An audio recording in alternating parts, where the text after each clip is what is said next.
Hello, everyone, and welcome. Thank you for joining us today for this conversation about the Financing and Deploying Clean Energy Program, or FDCE. This certificate program is designed to equip working professionals with the knowledge, tools, and networks needed to drive real impact in the clean energy transition.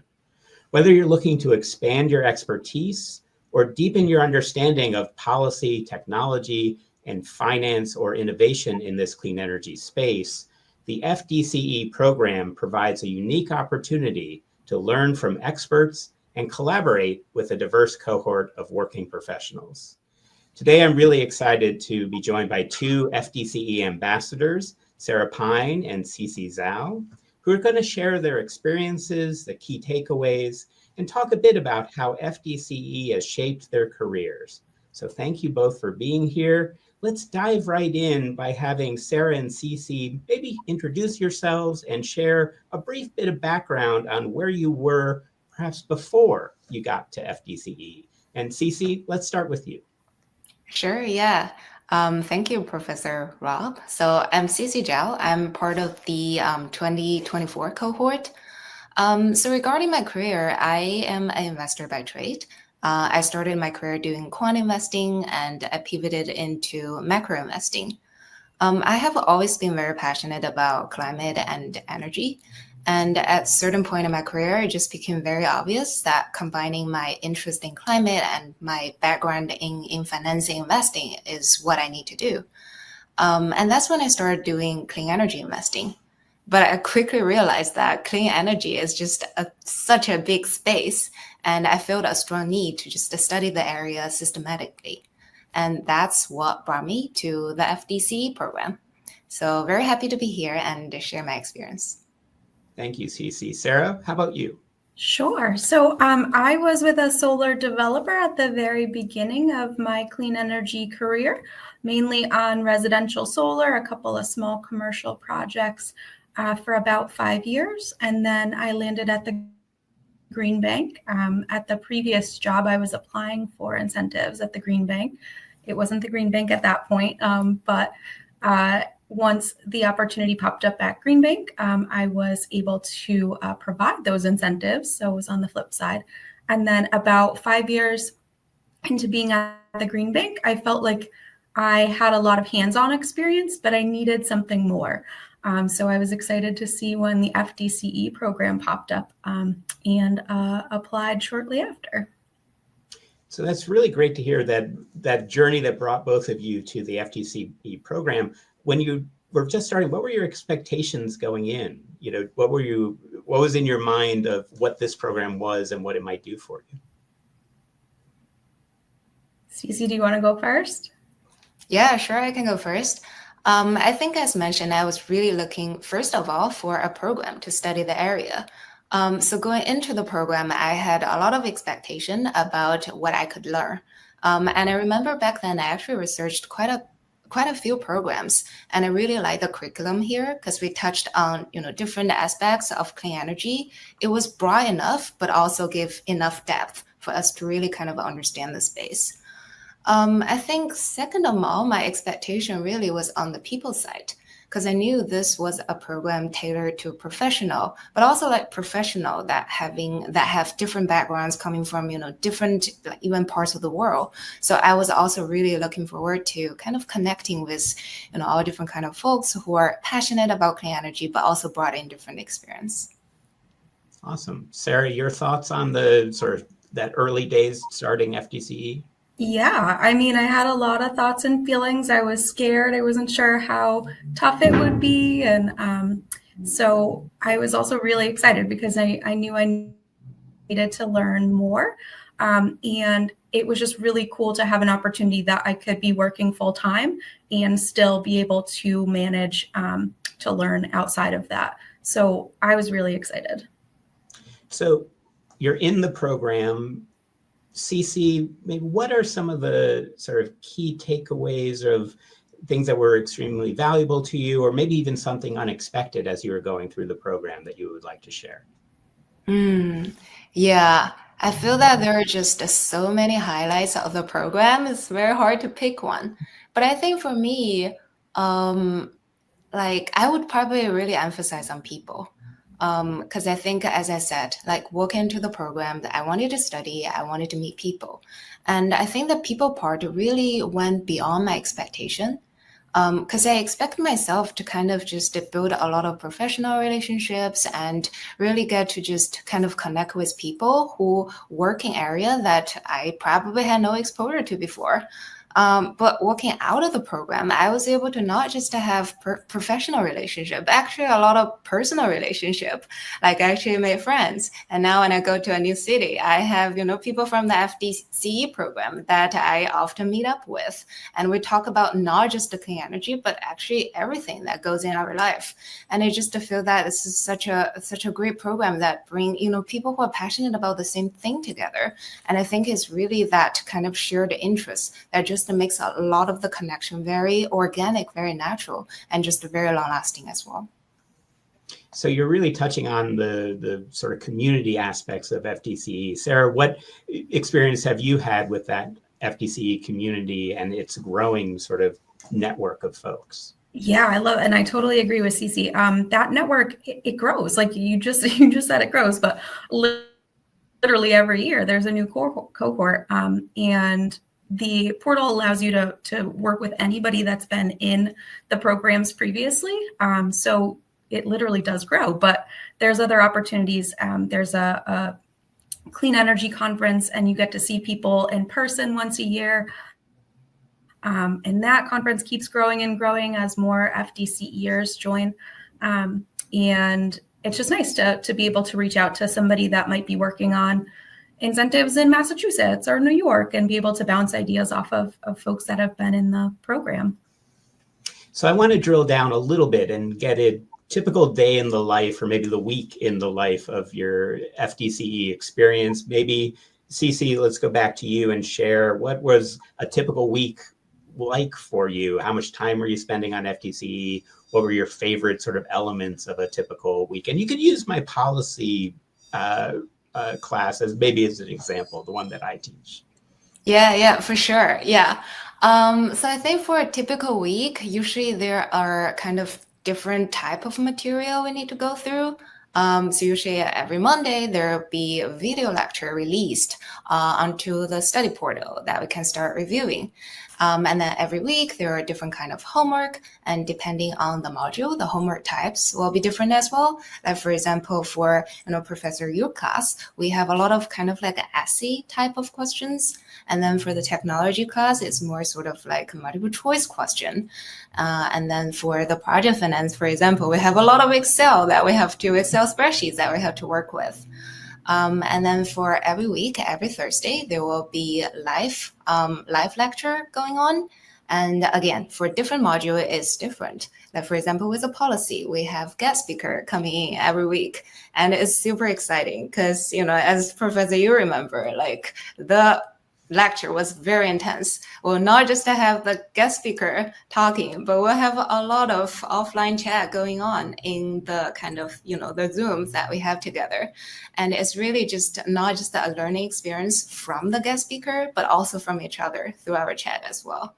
And then every week we also have TA session, and it's another I think for me, very joyful experience, because sometimes it's kind of like a very intimate circle that you have. Not everybody hop on to the TA session, and whenever you have it, you sort of get to talk about whatever topic you're interested in, and everyone is just super engaged in the conversation.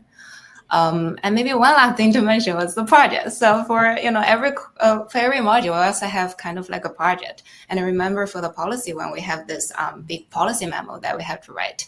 And then for me, that was very new. So it was very rewarding to actually not just research the topic, come up with a proposal, but also think through about kind of how to write it in a way that's very effective. So very rewarding experience overall.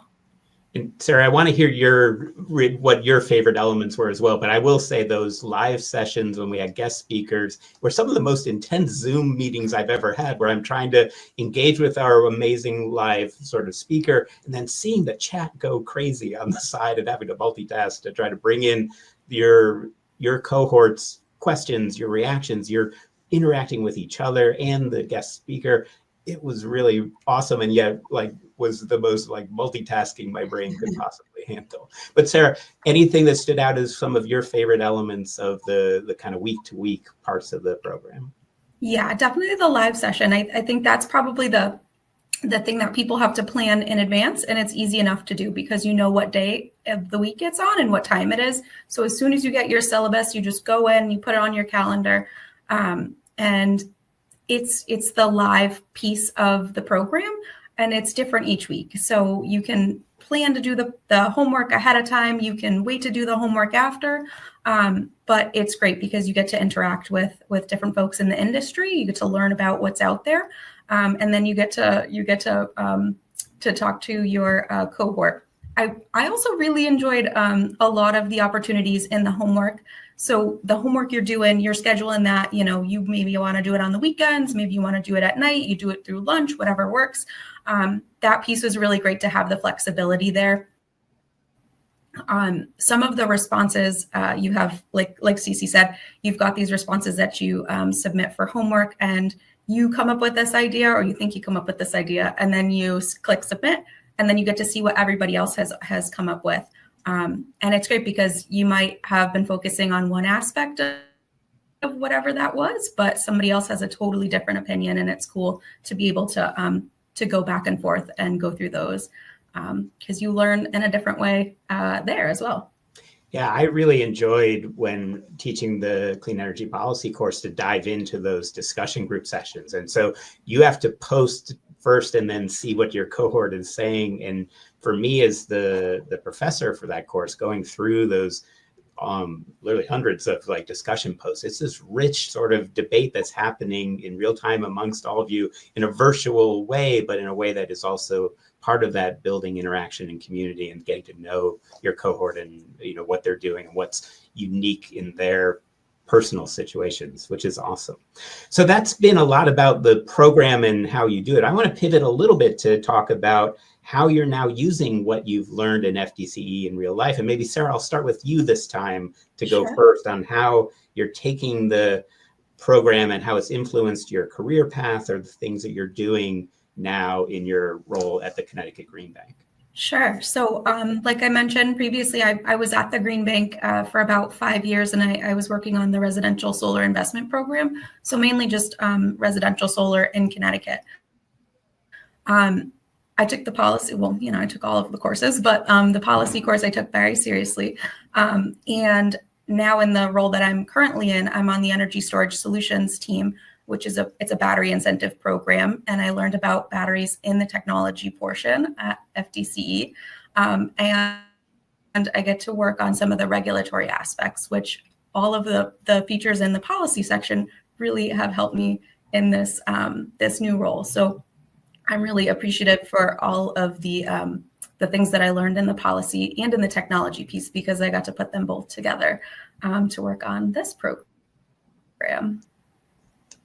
Terrific, Sara. Cece, same question to you. How are you using what you learned in FDCE, or how did FDCE sort of help you even adjust your career, pivot in your career, do something new in your career?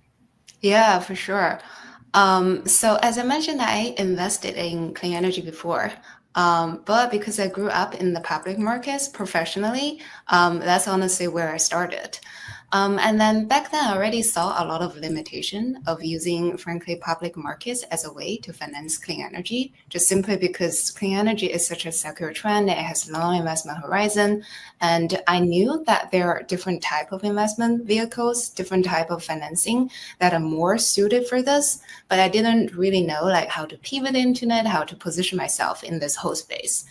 And I think through this program, it really kind of prepared me with the tools, the insight, the connection, and also the confidence that I need to make the leap of faith.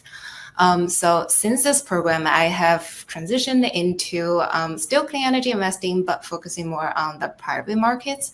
And right now I work for a clean energy developer, and I do project investing as part of the project developer world. And frankly, this is not a world that I was very familiar with before the program. So I think the program really prepared me very well for kind of the knowledge and the insight of this world. And outside of, my day job, I also do kind of startup investing, which has a lot of kind of technology aspects going on. And I also think that the technology module of the course prepared me very well for what I'm doing now. So really very appreciate the program, and it's kind of reshaped my career in a very meaningful way. So that's awesome to hear. It's also awesome to hear, and this is the goal of the FDCE program, that each of you came to the program with an area that you had some depth of knowledge and experience and expertise in, but you leveraged all the other parts, whether it's leveraging what the policy program or course had to offer, or leveraging the technology course. That's really our goal, is to bring folks together who may be strong in one area and really want to develop that knowledge in the other areas to become a more sort of holistic member of this clean energy transition. So that's really cool to hear from both of you. Cece, you've already sort of mentioned this a bit, but who are you still keeping up with the FDCE program, personally, professionally? How are you leveraging the network today? Yeah, that's a really great question. I think, first of all, definitely the classmates who are part of my cohort. So as I said, I really made friends through the program. So at this point, like, I have people that I just, text to regularly. And when I go to a city, sometimes I just meet up with, people who are part of the cohort. And I think even just online, we still have kind of virtual happy hour going on that we, meet up and just keep each other updated about what we're doing. And I think what's great about this program is that it's not just about the kind of classmates that you study with, but also like alumni. Like, for example, Sara, actually, we met with each other through the Clean Energy Conference, and we're not even the same year. And in addition to FDCE, actually, I was able to connect with even people who are part of the bigger CBAY community. So I think through this program, I really connected with a lot of people, and that relationship really went beyond the program, and it didn't end at the program finish. So very grateful for that.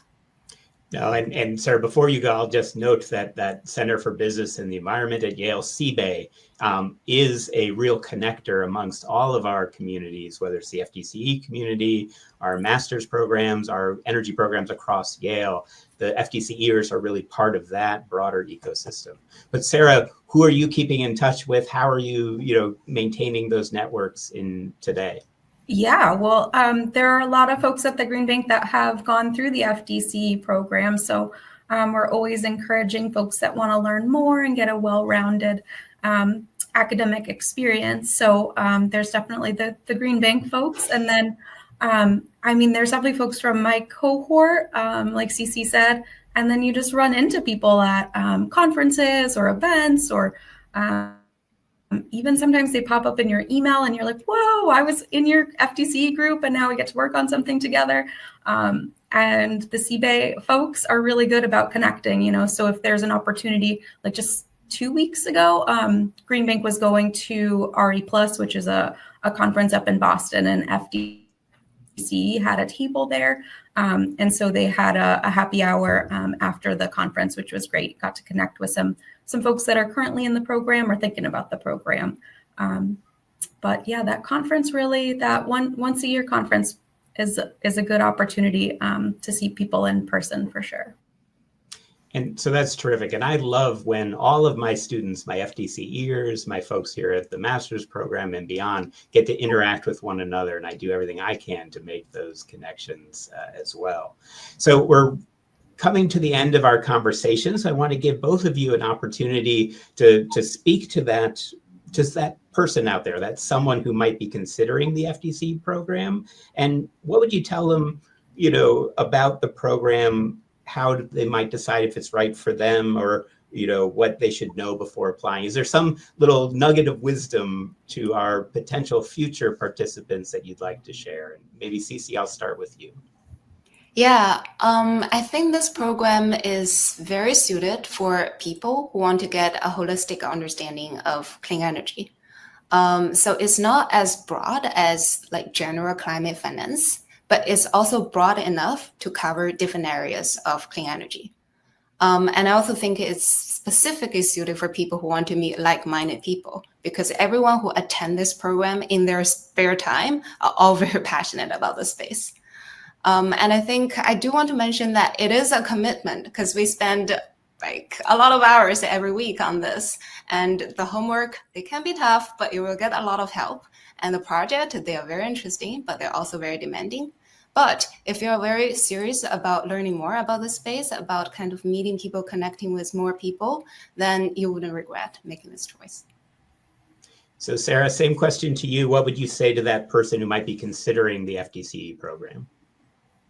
Yeah, I mean, everything that Cece said for sure. I think it can look challenging, but I think having the opportunities, like Cece mentioned earlier, having the office hours. So if you're stuck on something in the homework, or there's a concept that you want to learn more about, there's opportunities to actually talk to somebody in not in person but online, and in a real setting. The program has opportunities for you to dive a little bit deeper. So there's always bonus material. So things that you don't have to necessarily look at that moment, but you can put aside and go back, the week before, or maybe at the end of the policy section, technology section, whatever section you're done.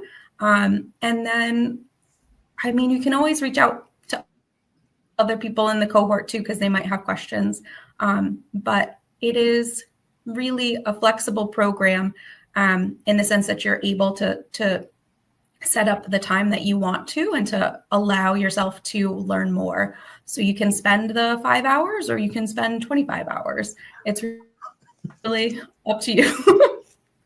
I don't know if we advise spending 25 hours, but you never know. But it's a great point that the program has flexibility built in, recognizing you're all working professionals, you have day jobs, Cece, to your point, but you're passionate enough to spend the time to be part of this community and engage with it. And some weeks you can engage more, and some weeks, because of life and whatever and work, you may not be able to engage as much, but the resources are always there and the support systems are always there to help you through that process. So I think that's really a really key sort of bit of advice for the folks who are thinking about this program and participating in it, that it's really that flexibility, and you will get a lot out of it, for whatever amount that you can put into the program.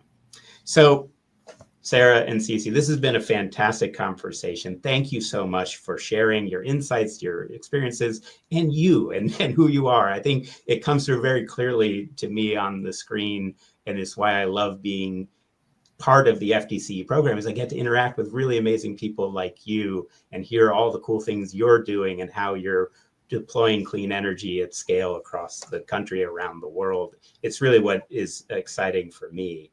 And as I think you've heard now, the FDCE program is about more than just a learning opportunity. It's really about that community that is helping working professionals navigate and lead in the clean energy transition. And Sara and Cece, you are ambassadors and exemplars of that leadership in this space. So for those of you out there who are considering FDCE, I encourage you to explore how this program can support your own goals, your own vision of your future and where your path may be taking you. I'll say that you will gain practical knowledge and build those meaningful connections and really develop some key skills that I think will help you, if you choose to join us at FDCE, make a real difference in the clean energy transition. So thank you all for tuning in, and I hope to see some of you in a future cohort.